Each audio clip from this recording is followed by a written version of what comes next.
আমি অনেক প্রবাসীকে দেখেছি যখন আমি এই প্ল্যাটফর্ম করি নাই, যে তারা টাকা নিয়ে আসে, এসেই একটা বাড়ি করে আগে, এবং বাড়িটা কিন্তু নিজের ইচ্ছায় করে না, পরিবারের চাপে, আশেপাশে মানুষকে দেখানোর জন্যে একটা বাড়ি করে। তারপরে কিছুদিন পরে ৩-৪ বছর পরে দেখি তার ঘরে বাজার হয় না।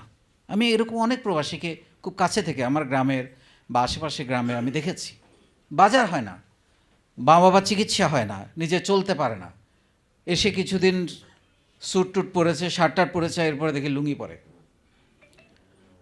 তা আমি দেখলাম যে আসলে পুরোটাই পরিকল্পনার অভাব। তার কাছে কিন্তু টাকা ছিল, এমন না যে তার কাছে 20 লাখ 30 লাখ টাকা ছিল। আমার খুব কাছের একজন আত্মীয়, তিনি যখন বিল্ডিং করেছেন ওনার বাড়িতে, তখন আমাদের ঘর কিন্তু টিনের। আমি আজ থেকে ধরেন আরও 40-50 বছর আগের কথা বলছি। তখন আমাদের ঘর টিনের, মানে ওনার হাতে এত কাঁচা টাকা, এইটা কিনে ওইটা কিনে, একে টাকা দে, এই অসুখ, এই ধার নিয়ে যাচ্ছে, সবাই এসে তার কাছ থেকে শুধু টাকা নিয়ে যাচ্ছে, ক্যাশ টাকা তার কাছে। কিন্তু যেই মানুষগুলো তার থেকে টাকা নিয়েছে, ওই মানুষটা যখন অসুস্থ হয়, সেই টাকাগুলো পর্যন্ত তারা ফেরত দেয় নাই, তার টাকা ফেরত দেয় নাই।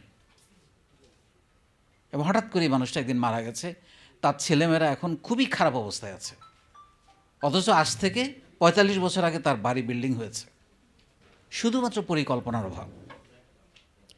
তা আমার কাছে মনে হয়েছে যে এই প্রবাসীদেরকে নিয়ে আমি একটু কাজ করি। বাংলাদেশে যখন আমি 64 জেলা নিয়ে শুরু করলাম, যখন আমি দেখলাম একটু একটু করে প্রবাসীরা এখানে যুক্ত হতে শুরু করেছে, তখন আমি তাদের জন্য কিছু পরিকল্পনা তৈরি করলাম। আমাদের প্রবাসীদের, বিশেষ করে মিডল ইস্টে যারা থাকে, আপনারা জানেন যে আমাদের 1 কোটিরও বেশি প্রবাসীর মধ্যে প্রায় 85% থাকে মিডল ইস্টে, বাকিরা হয়তো ইউরোপ, আমেরিকা, বিভিন্ন দেশে, অন্যান্য দেশে থাকে। এই মিডল ইস্টে যারা থাকে তারা কিন্তু, তাদেরকে কিন্তু একসময় বাংলাদেশে আসতেই হবে। ইউরোপ বা আমেরিকার মতো তাদের গ্রিন কার্ড বা স্থায়ী প্রবাস থাকার, স্থায়ীভাবে ওই দেশে থাকার কিন্তু কোনো সুযোগ নাই। আপনারা দেখেছেন, আমি প্রবাসীদের আত্মত্যাগের গল্প নামে একটা অনুষ্ঠান শুরু করেছি। মাঝখানে আমার অসুস্থতা এবং আমাদের সম্মেলনের ব্যস্ততার কারণে একটু বন্ধ আছে, আবার শুরু করব।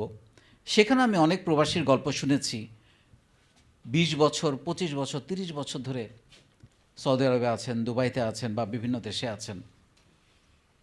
অবাক লাগে আমার যে তার পরিবার কোথায়, কার জন্য এত কষ্ট, কেন এই মানুষগুলোকে আমরা বাংলাদেশে আনতে পারছি না, সাহস দিতে পারছি না। এই কাজটাই নিজের বলার মতো একটা গল্প ফাউন্ডেশন করছে।